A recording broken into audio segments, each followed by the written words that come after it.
유럽이 의존한 나라는 미국도 중국도 아니었습니다. 불과 72시간 서울이라는 한 도시가 유럽의 공장을 멈추게 할지 살릴지 결정짓는 분기점이 되었다는 분석이 나옵니다. 전문가들에 따르면 올해 상반기 기준 유럽이 수입하는 핵심 배터리 소재와 차량용 반도체의 최대 3040%가 한국 기업과 직간접적으로 연결되어 있는 것으로 추정됩니다.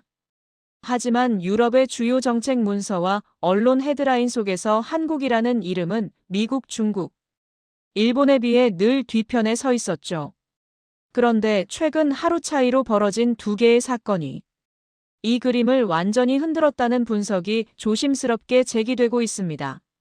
중동의 한 항만에서 발생한 정전 사고, 그리고 그 직후 서울 여의도와 세종시에서 열린 비공개 브리핑. 이 두 장면이 맞물리며 유럽의 산업 지도가 사실상 서울발 신호에 크게 흔들렸다는 겁니다. 유럽 완성차 공장 몇 곳은 단 3일치 재고를 남겨둔 상태에서 갑작스러운 물류 차질 경보를 받았고, 같은 시각 한국에서는 부산, 울산, 인천 항만과 항공 루트를 한 번에 묶어 재조정하는 시뮬레이션이 가동됐다는 이야기까지 흘러나옵니다. 한쪽에서는 한국은 여전히 조연이라고 말하고 다른 쪽에서는 데이터를 뜯어보면 사실상 보이지 않는 주연이라고 평가합니다. 과연 누구의 시선이 맞을까요? 그리고 그 한가운데에서 한국을 끝까지 과소평가하던 한 유럽인의 관점은 어떻게 무너지고 또 어떻게 바뀌게 되었을까요? 저는 알렉산더 헤일스입니다. 런던 금융가에서 20년 넘게 경제 분석가로 일해왔고 지금은 유럽을 대표하는 경제 일간지 글로벌 파이낸셜 크로니클의 수석 칼럼니스트로 일하고 있습니다. 그런 제게 편집국장 명의로 긴급 메일이 도착했습니다. 주제는 서울 출장 준비, 논점은 한국 경제 의존도와 유럽이 놓친 리스크, 기한은 일주일 내 1차 리포트. 솔직히 말씀드리면 그 순간 제 눈썹이 미세하게 일그러졌습니다. 서울이라니 또 아시아였으니까요. 제 머릿속에는 과열, 버블, 통계 왜곡으로 끝났던 아시아 프로젝트의 기억이 가장 먼저 떠올랐습니다. 한국, 반도체, 배터리, K-팝은 시끄럽지만 전략의 중심은 아니다. 제 시선은 철저히 차가웠습니다. 그럼에도 항공권은 이미 끊겨 있었고 제가 할 수 있는 선택지는 하나뿐이었습니다. 마지못한 출장을 기사 하나짜리 사건으로 끝내는 것. 짐을 싸면서도 마음속으로 단정했습니다. 어차피 결론은 정해져 있다고요. 유럽은 미국, 중국에는 민감하지만 한국 리스크는 과장되어 있다. 이 한 줄이면 충분하다고. 하지만 제 전제를 송두리째 흔드는 장면이 단 24시간 뒤 인천국제공항 활주로 위에서 저를 기다리고 있었습니다. 비행기 문이 열리고 인천국제공항의 새벽 공기가 기내로 스며들었습니다. 유럽의 오래된 공항과는 다른 과도하게 조용하고 과도하게 매끄러운 동선이었습니다. 입국 심사대 위 대형 전광판에는 스마트 입국, 평균 소요 시간 7분이라는 안내문구가 떠 있었죠. 저는 무심히 시계를 봤습니다. 7분. 늘 이런 수치를 걸어두고 지키는 건가? 그러나 줄이 거의 서 있지 않은 탓에 제가 이 질문을 끝내기도 전에 입국 심사는 끝났습니다. 등록된 QR, 자동 게이트, 그리고 짧은 시선 교환. 캐리어를 찾는 동안 1000장 가까이 걸린 디지털 사이니지에서는 계속해서 한국 기업들의 광고가 반복됐습니다. 세계 전기차 배터리 점유율 상위권 K배터리, 조선해운 제도약 K조선, 미래형 전투기 위성 K디펜스. 저는 눈살을 찌푸렸습니다.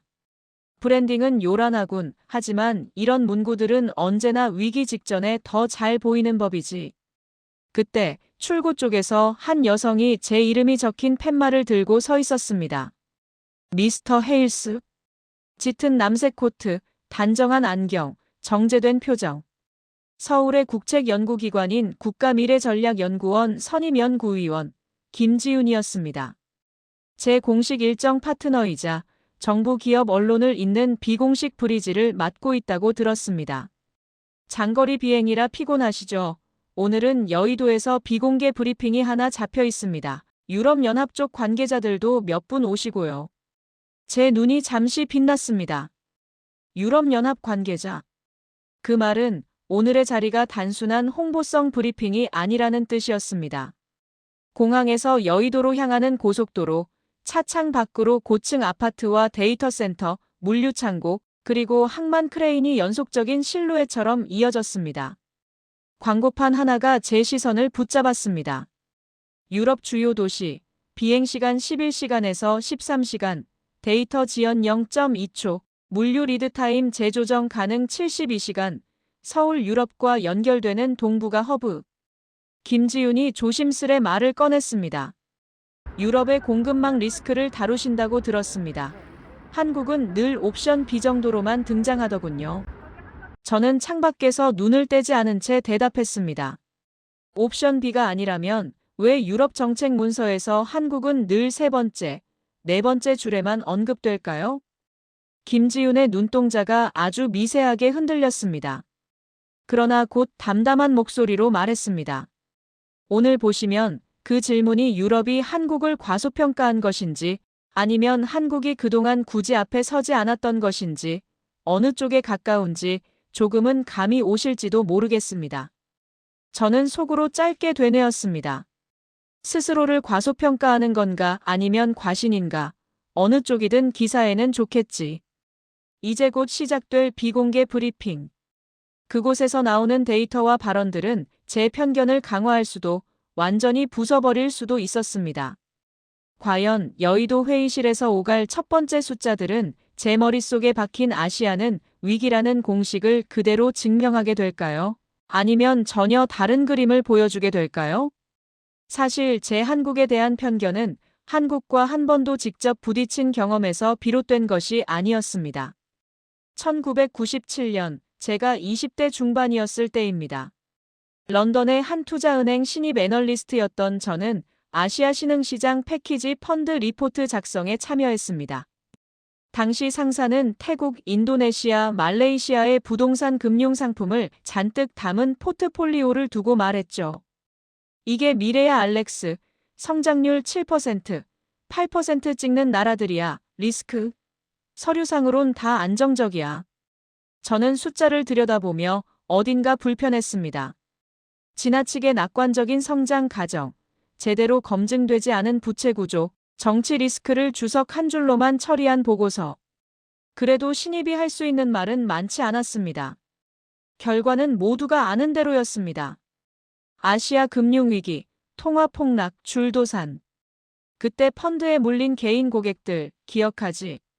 그 리포트에 내 이름도 올라가 있었어. 몇 년 후, 한 회의실에서 상사가 던진 한마디는 제 가슴에 깊게 박혔습니다. 그에게 아시아는 그때부터 높은 성장률 뒤에 숨은 언제 터질지 모르는 지뢰밭이었습니다. 그 이후에도 중국 지방정부 인프라 프로젝트가 무너지고 동남아 한 국가의 전력 민영화 사업이 중단되는 사건을 여러 차례 지켜봤습니다. 흥미로운 점은 이 일련의 사건들 속에 한국은 거의 등장하지 않았다는 것입니다. 그럼에도 제 머릿속에는 지도가 매우 단순하게 그려져 있었습니다.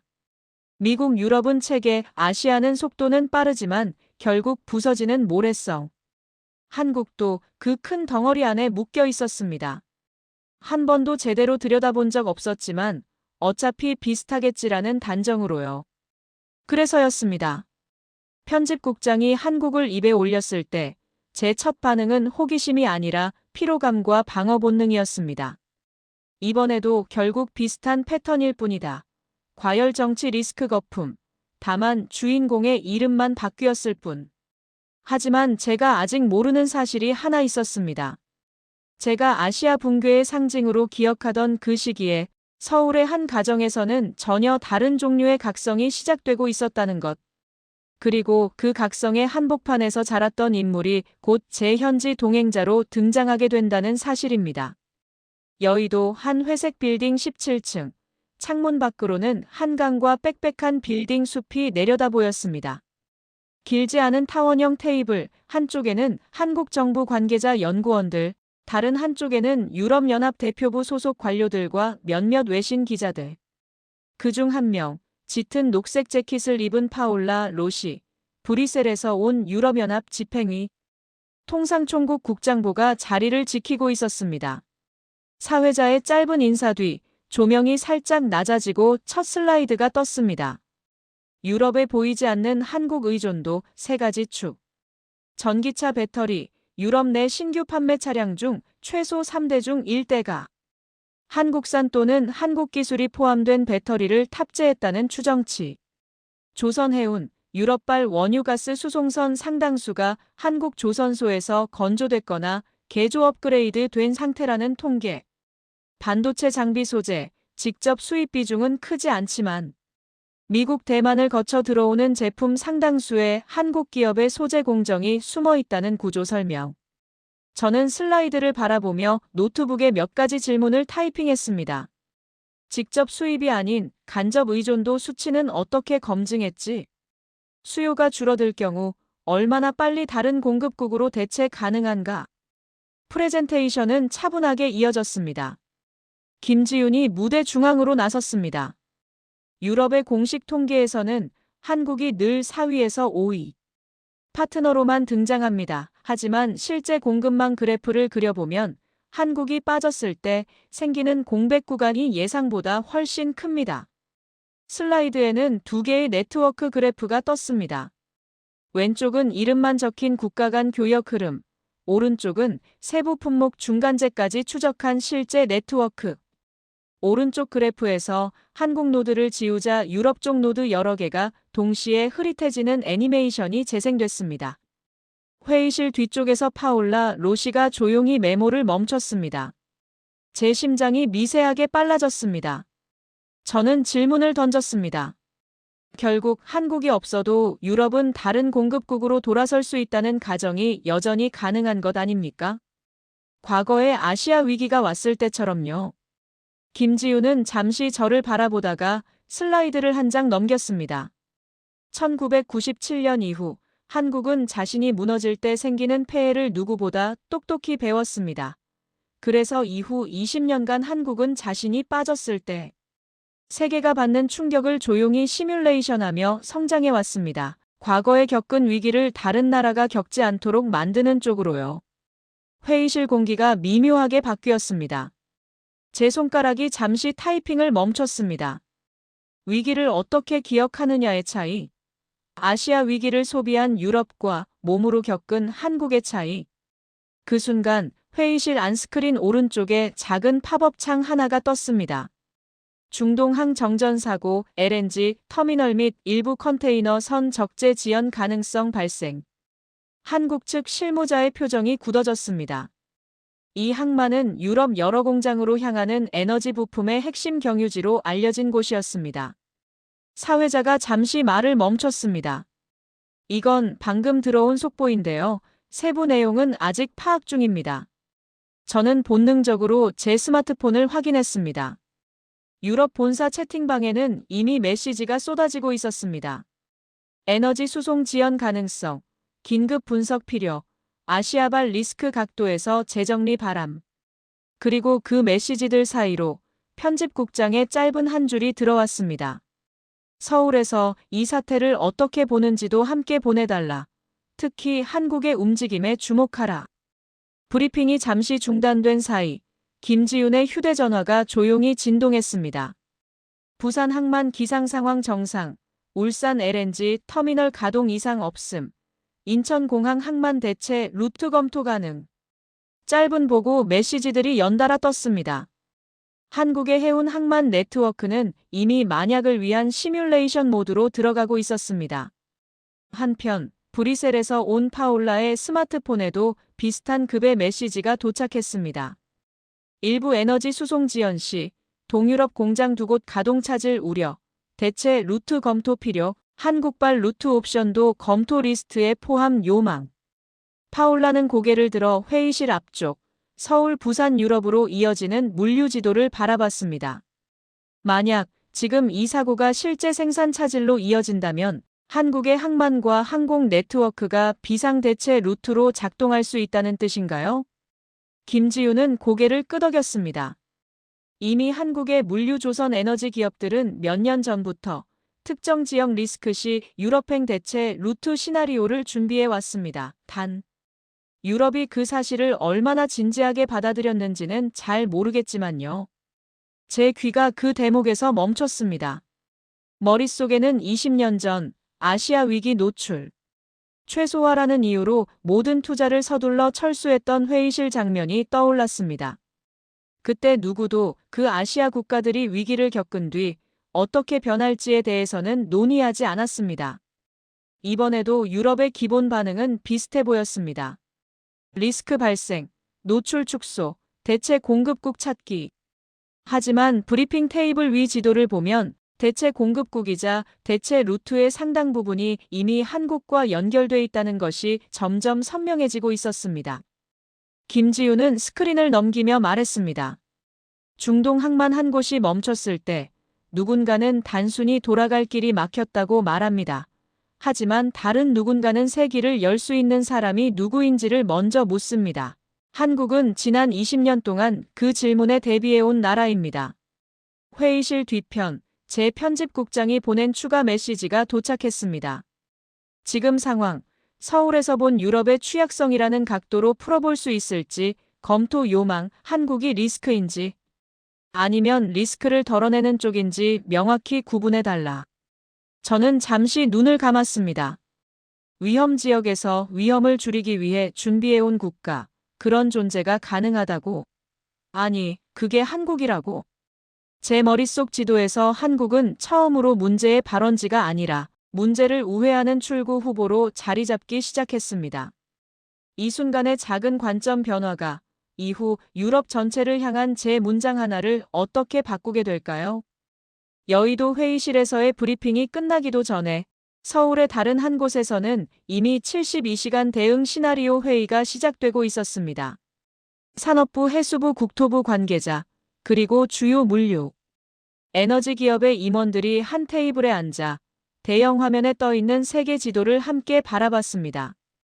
김지우는 저와 파울라를 옵서버 자격으로 그 자리에 동석시켰습니다. 화면에는 세 가지 색의 선이 그려져 있었습니다. 빨간 선, 기존 중동 항만을 거치는 표준 루트. 파란 선, 한국 항만을 경유하는 대체 루트. 점선, 위기 시 긴급 전환 가능한 항공철도 복합 루트. 한 물류회사 임원이 말했습니다. 현재 시뮬레이션 상으로는 한국 경유 대체 루트를 풀가동한다면 유럽 주요 공장의 가동 중단을 최대 72시간 이내로 제한할 수 있을 것으로 보입니다. 물론 일부 추가 비용과 조정은 필요합니다. 저는 그 숫자에 눈을 고정했습니다. 72시간, 방금 인천공항 광고판에도 리드타임 재조정 72시간이라는 문구가 있었지.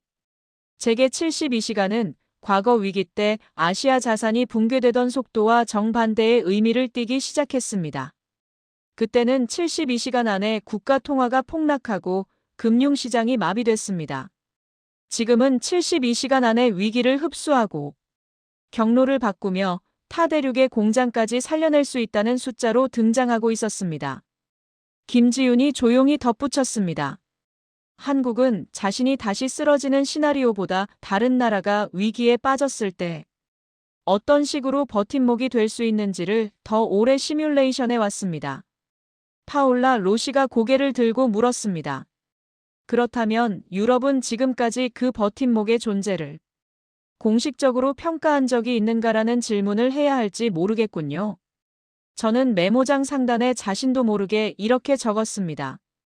한국 리스크의 원천인가 아니면 리스크를 흡수하는 쿠션인가. 그리고 그 아래 아주 작은 글씨로 또 하나의 문장이 추가됐습니다. 과거의 상처로 전체 대륙을 오해해온 건 오히려 유럽 쪽이었을지도 모른다. 회의실 벽면에 걸린 시계는 오후 4시를 가리키고 있었습니다.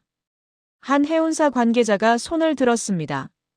만약 중동 항만 정전이 48시간 이상 지속된다면 부산항에서 출발하는 LNG 운반선 2척을 유럽 동부 항만으로 재배치할 수 있습니다.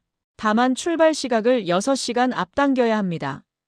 다른 관계자가 덧붙였습니다.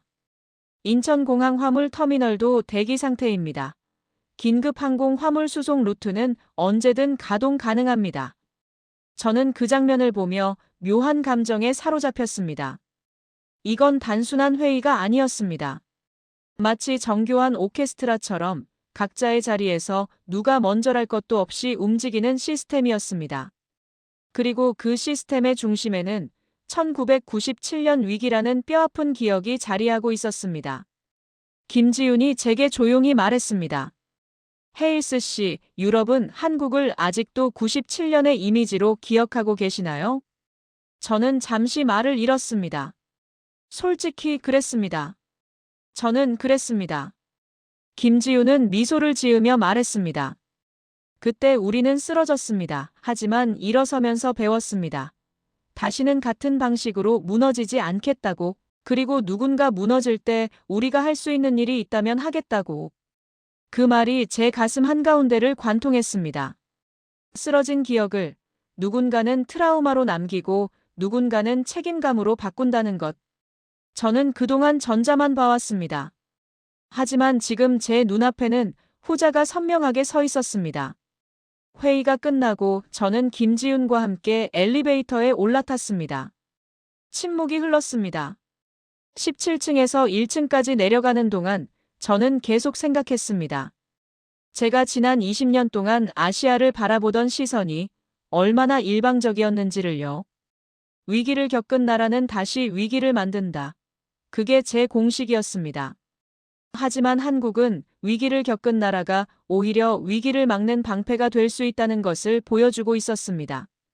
엘리베이터 문이 열렸습니다. 여의도의 저녁 공기가 스며들었습니다. 저는 처음으로 제 기사의 첫 문장을 완전히 바꿔야 한다는 것을 깨달았습니다. 회의가 모두 끝난 뒤 저는 숙소 근처 광화문 거리를 혼자 걸었습니다. 늦은 밤임에도 카페와 편의점, 지하철 출입구, 작은 서점과 24시간 운영 식당들이 각자의 빛을 내고 있었습니다.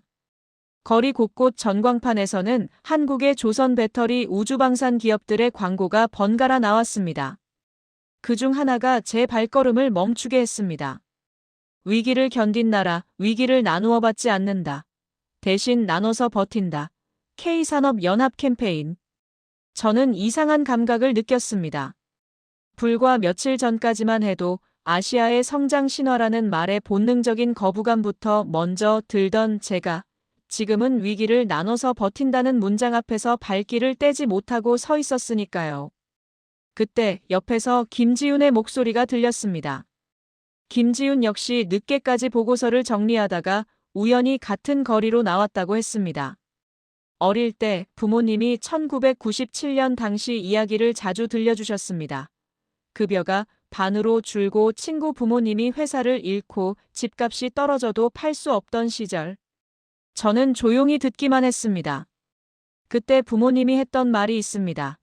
우리가 다시 일어서면 나중에 누가 힘들 때 버팀목이 되는 나라가 되어야 한다. 그 말을 너무 많이 들으면서 자라서인지 이 나라에게 위기는 다시는 반복하지 말아야 할 숙제이자 다른 나라가 겪지 않도록 막아야 할 장면이 됐습니다. 저는 처음으로 제 머릿속에 있던 지도와 눈앞의 이 도시가 완전히 다른 그림이라는 사실을 인정했습니다. 같은 위기를 겪고도 누군가는 그때 거기엔 절대 가지 말자고 결론 내렸고 누군가는 다른 사람이 그 일을 겪지 않게 하자고 결심했구나. 제 목구멍이 메어왔습니다. 김지윤이 조용히 덧붙였습니다. 헤일스 씨, 유럽도 여러 위기를 겪었잖아요. 유로존 위기도 있었고 브렉시트도 있었고 그때 유럽은 어떤 교훈을 얻으셨나요? 저는 대답하지 못했습니다. 솔직히 저는 그 위기들을 분석했지만 거기서 어떤 책임감을 느낀 적은 없었습니다. 다만 다음번엔 더 빨리 빠져나가야지라는 생각만 했을 뿐이었습니다. 하지만 한국은 달랐습니다. 위기를 겪고 다시는 우리만 겪지 말자가 아니라 다시는 누구도 겪지 않게 하자로 나아간 나라였습니다. 저는 숙소로 돌아와 노트북을 열었습니다. 원래 작성하려던 기사 초안의 첫 문장은 이랬습니다. 유럽은 미국과 중국이라는 두 축에 민감하게 반응하면서도 한국이라는 작은 파트너의 과도한 리스크를 떠넘기고 있다. 하지만 커서를 그 위에 올리고 천천히 삭제키를 눌렀습니다. 그리고 새로운 한 문장을 입력했습니다. 유럽이 리스크라고 불러온 아시아의 한 나라에서 오히려 유럽의 리스크를 흡수하기 위한 가장 조용한 준비가 20년 넘게 진행되어 왔다. 저는 화면을 잠시 바라봤습니다. 이 문장은 제 과거를 부정하는 문장이기도 했습니다. 하지만 저는 알게 모르게 이렇게 느끼고 있었습니다. 이 문장 하나 정도는 바꿀 때가 됐다고요. 창밖으로 서울의 야경이 펼쳐졌습니다. 한강을 따라 늘어선 빌딩들의 불빛, 다리 위를 오가는 차량들의 행렬, 그리고 저 멀리 남산타워의 붉은 조명. 저는 문득 깨달았습니다. 이 도시는 과거에 제가 배웠던 아시아가 아니라는 것을요. 제가 20년 동안 외면해온 또 다른 가능성이었다는 것을요. 키보드 위에 손을 올렸습니다. 이제 진짜 기사를 쓸 시간이었습니다. 제 편견이 아니라 제가 직접 본 것을 쓸 시간. 유럽이 놓친 것이 무엇인지, 그리고 한국이 준비해 온 것이 무엇인지를 정직하게 쓸 시간이었습니다. 다음 날 새벽 서울의 하늘이 아직 완전히 밝아지기 전, 저는 호텔 책상 앞에 앉아 1차 리포트를 마무리했습니다. 제목 칸에는 이렇게 적혀 있었습니다. 서울, 유럽 공급망에 보이지 않는 첫 줄인가. 그 아래 여러 장의 그래프와 지도, 그리고 어젯밤까지 모아온 인터뷰와 회의 내용이 정리되어 있었습니다. 중동 항만 사고 시뮬레이션에서 한국 경유 대체 루트가 유럽 공장 가동 중단 시간을 어떻게 줄이는지에 대한 추정치. 한국 조선 배터리 반도체 기업이 위기 이후에야 눈에 띄기 시작한 이유. 그리고 한국이 공식 석상에서는 과도한 자화자찬을 자제하면서도 내부적으로는 철저하게 최악의 상황을 상정해 온 태도에 대한 분석. 문장을 다듬던 저는 마지막 문단 앞에서 한 번 더 멈췄습니다. 이 리포트는 한국을 칭찬하는 기사도 유럽을 비판하는 정치 성명도 아니었습니다. 다만 제 머릿속에 오래 박혀있던 아시아는 위험, 유럽은 판단자라는 이분법을 조심스럽게 뒤집어보는 시도였습니다. 저는 마지막 문단에 이렇게 적었습니다. 유럽이 지금까지 한국을 조연으로 분류해온 것이 데이터에 근거한 것인지, 아니면 과거 위기에 대한 감정적 기억에 기댄 것인지 점검해야 할 시점이 도래했다. 만약 후자라면 우리가 놓치고 있는 것은 단지 하나의 아시아 국가가 아니라 위기를 다루는 전혀 다른 방식일지도 모른다. 저는 전송 버튼 위에서 손가락을 잠시 멈췄습니다. 이 기사가 나가면 과거의 저와 싸우게 될 수도 있겠지.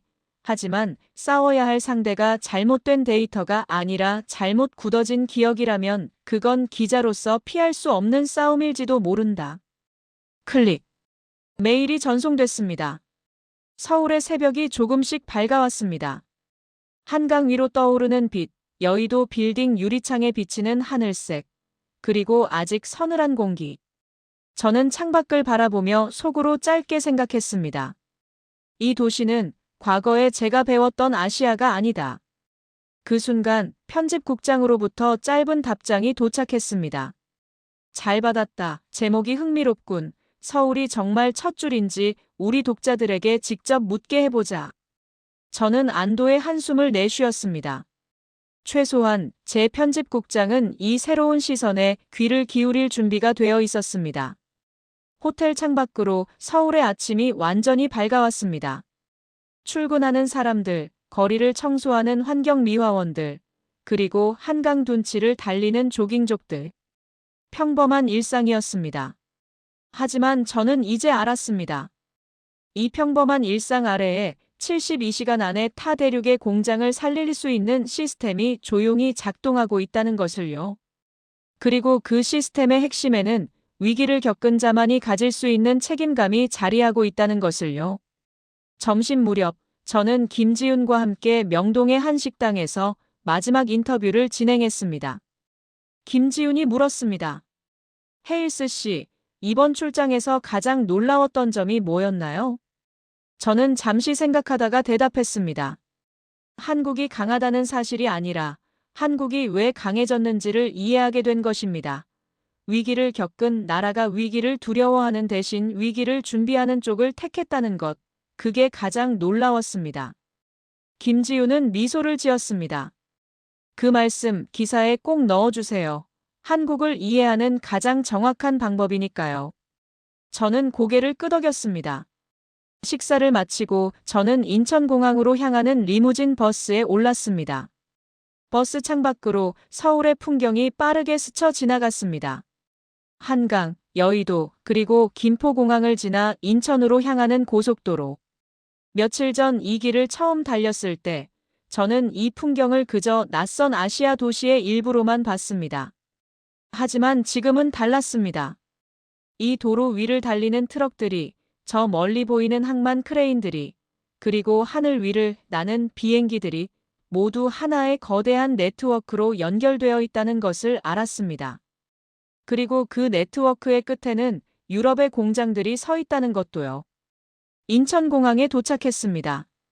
며칠 전 제가 첫 발을 디뎠던 그 공항이었습니다. 하지만 지금 제 눈에 보이는 풍경은 완전히 달랐습니다. 스마트 입국 평균 소요 시간 7분이라는 전광판은 더 이상 과장 광고가 아니었습니다. 리드타임 재조정 가능 72시간이라는 문구도 이제는 빈말이 아니라 실제로 작동하는 시스템이라는 것을 알았습니다. 탑승 게이트로 걸어가면서 저는 제 노트북을 다시 열었습니다. 기사 초안을 한 번 더 읽어봤습니다. 문장 하나하나가 이제는 확신에 차 있었습니다. 이건 더 이상 추측이 아니었습니다. 제가 직접 보고 듣고 느낀 것들이었습니다. 비행기가 이륙했습니다. 서울의 야경이 점점 작아지며 저 아래로 멀어졌습니다. 하지만 제 마음속에서 서울은 이제 더 이상 먼 곳이 아니었습니다. 유럽 공급망에 보이지 않는 첫 줄, 그 자리에 서울이 있었습니다. 런던으로 돌아온 저는 편집국 회의실에서 제 리포트를 발표했습니다. 편집국장과 몇몇 선임 기자들이 자리에 앉아 있었습니다. 저는 서울에서 찍어온 사진들과 데이터를 스크린에 띄우며 설명했습니다.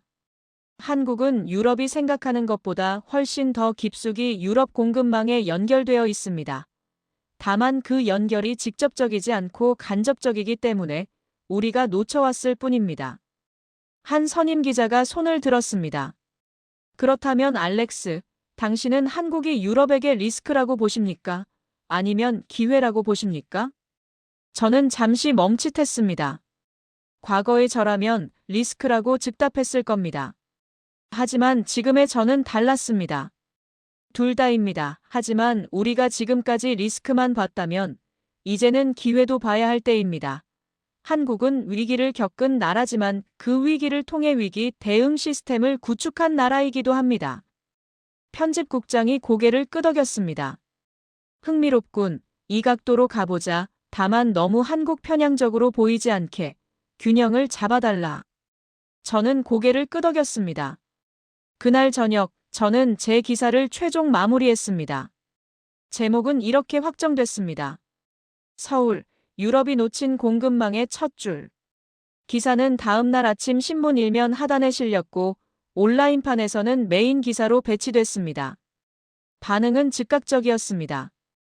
유럽 각지의 독자들로부터 댓글이 쏟아졌습니다. 한국이 정말 그렇게 중요한가? 과장 아닌가?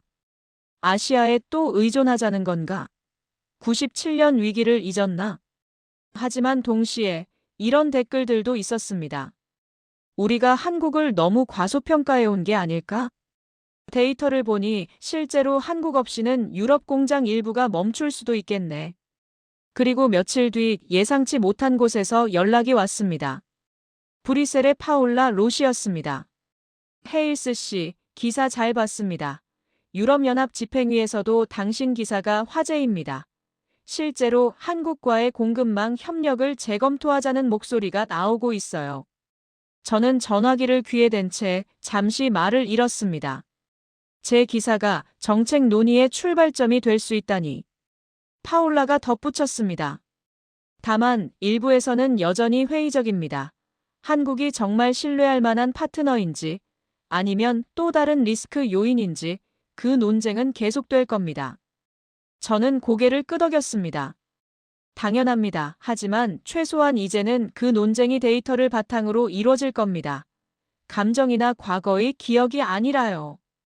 전화를 끊고 저는 창밖을 바라봤습니다. 런던의 회색 하늘, 템즈강을 오가는 유람선들, 그리고 금융가의 마천루들. 제가 20년 넘게 일해온 이 도시에서 저는 처음으로 제 시선이 바뀌었다는 것을 느꼈습니다. 아시아를 보는 눈이, 한국을 보는 눈이, 그리고 위기를 보는 눈이 바뀌었습니다. 그날 밤 저는 김지윤에게 이메일을 보냈습니다. 김 박사님, 서울에서의 시간은 제게 단순한 출장이 아니었습니다. 제 20년 경력에서 가장 중요한 배움의 시간이었습니다. 한국이 위기를 어떻게 기억하고 어떻게 준비하는지를 배웠습니다. 그리고 그것이 유럽에게 어떤 의미인지도 배웠습니다. 감사합니다. 다음 날 아침, 김지윤의 답장이 도착했습니다. 헤일스 씨, 한국을 이해해 주셔서 감사합니다. 다만 한 가지 부탁이 있습니다. 한국을 미화하지 마세요. 우리도 여전히 부족한 점이 많습니다. 다만 위기를 겪은 나라로서의 책임감만큼은 잊지 않으려 노력하고 있을 뿐입니다. 저는 그 문장을 읽으며 미소를 지었습니다. 이게 바로 한국이었습니다. 과시하지 않지만 준비하는 나라. 앞에 서지 않지만 뒤에서 버티는 나라. 몇 주 뒤, 저는 또 다른 긴급 출장 요청을 받았습니다. 이번엔 베를린이었습니다. 독일의 한 자동차 기업이 배터리 공급망 다변화 전략을 발표하는 자리에 참석해 달라는 요청이었습니다. 발표장에 도착하니 익숙한 얼굴이 보였습니다. 파올라 로시였습니다. 그는 저를 보자 반갑게 손을 흔들었습니다. 헤일스 씨, 오늘 발표 들으면 놀라실 겁니다. 발표가 시작됐습니다. 독일 자동차 기업의 최고 구매 책임자가 무대에 올라 말했습니다. 우리는 그동안 배터리 공급망을 중국에 과도하게 의존해 왔습니다. 하지만 최근 분석 결과 한국 기업들과의 협력을 확대하는 것이 리스크 분산과 기술 혁신 측면에서 모두 유리하다는 결론에 도달했습니다. 스크린에는 한국 배터리 기업들의 로고가 떴습니다. LG 에너지 솔루션, 삼성 SDI, SK온. 그리고 그 옆에는 72시간 긴급 대응 시스템이라는 문구가 함께 표시됐습니다. 저는 그 문구를 보는 순간 서울 여의도 회의실에서 봤던 그 장면이 떠올랐습니다. 72시간 한국이 준비해온 그 시스템이 이제 유럽 기업들의 전략 문서에 공식적으로 등장하고 있었습니다. 발표가 끝나고 저는 파올라와 함께 커피를 마셨습니다. 파올라가 말했습니다. 헤일스 씨 기사가 영향을 주었습니다. 유럽연합 집행위 내부에서도 한국을 재평가하자는 목소리가 커졌어요. 물론 여전히 회의적인 사람들도 있지만 최소한 이제는 한국을 논의 테이블에 올려놓고 이야기합니다. 저는 고개를 끄덕였습니다. 하지만 파올라, 이건 제 기사 때문이 아닙니다. 한국이 지난 20년간 준비해 온 결과입니다. 저는 그저 그걸 글로 옮겼을 뿐이에요. 파올라는 미소를 지었습니다. 겸손하시네요. 하지만 기자의 역할이 바로 그런 거 아닙니까? 보이지 않는 것을 보이게 만드는 것. 저는 그 말에 공감했습니다. 런던으로 돌아온 저는 제 책상 위에 놓인 한 통의 편지를 발견했습니다. 발신인은 서울이었습니다. 편지를 열어보니 김지윤의 손글씨가 적혀 있었습니다. 헤일스 씨, 당신의 기사를 읽은 한국 독자들도 많습니다. 일부는 당신이 한국을 과대평가했다고 말하고 일부는 드디어 유럽이 한국을 제대로 봐주는구나 하고 기뻐합니다. 하지만 제가 가장 인상 깊었던 건 당신이 한국을 미화하지 않고 있는 그대로 봐주려 했다는 점입니다. 위기를 겪은 나라. 그래서 위기에 민감한 나라 하지만 동시에 위기를 준비하는 나라. 그게 한국입니다. 계속 지켜봐 주세요. 저는 편지를 접으며 서울의 풍경을 떠올렸습니다. 한강, 여의도, 그리고 인천공항. 그리고 그 모든 것을 관통하는 보이지 않는 72시간 시스템. 제 노트북을 열고 후속 기사를 쓰기 시작했습니다. 제목은 이렇게 정했습니다. 한국, 유럽이 배워야 할 위기 대응의 철학. 이번엔 한국의 공급망 시스템이 아니라 한국의 위기 대응 철학에 집중하기로 했습니다. 위기를 겪은 나라가 어떻게 위기를 준비하는 나라로 변할 수 있는지, 그리고 유럽은 그로부터 무엇을 배울 수 있는지. 키보드 위에서 손가락이 빠르게 움직였습니다. 1997년 한국은 무너졌습니다. 하지만 그 무너짐 속에서 한국은 하나를 배웠습니다. 위기는 반복된다는 것, 그리고 다음 위기가 왔을 때 혼자만 살아남는 것이 아니라 함께 버틸 수 있는 시스템을 만들어야 한다는 것. 문장을 쓰며 저는 깨달았습니다. 제가 서울에서 배운 것은 단순히 한국이라는 나라에 대한 이해가 아니었습니다. 위기를 대하는 태도, 과거를 기억하는 방식, 그리고 미래를 준비하는 철학에 대한 배움이었습니다. 그리고 그것은 유럽에게도 필요한 배움이었습니다. 창밖으로 런던의 저녁 하늘이 붉게 물들고 있었습니다. 하지만 제 머릿속에는 서울의 새벽 하늘이 떠올랐습니다. 한강 위로 떠오르던 그 빛, 여의도 빌딩에 비치던 그 하늘색. 그리고 그 모든 것 아래에서 조용히 작동하고 있던 보이지 않는 시스템. 저는 이제 압니다. 유럽이 의존한 나라는 미국도, 중국도 아니었습니다. 불과 72시간 서울이라는 한 도시가 유럽의 공장을 멈추게 할지 살릴지 결정짓는 분기점이 되었다는 분석이 단순한 과장이 아니라는 것을요. 그리고 그 중심에는 위기를 겪고도 다시 일어선 한 나라의 조용하지만 강인한 책임감이 자리하고 있다는 것을요. 기사를 마무리하며 저는 마지막 문장을 이렇게 적었습니다. 유럽은 이제 선택해야 합니다. 한국을 여전히 조연으로 볼 것인가? 아니면 보이지 않는 주연으로 인정할 것인가? 그 선택인 유럽의 미래를 결정할지도 모릅니다. 전송 버튼을 눌렀습니다. 그리고 창밖을 바라보며 조용히 미소 지었습니다. 서울, 제가 다시 가고 싶은 도시. 제 편견이 무너진 곳, 그리고 새로운 시선이 시작된 곳.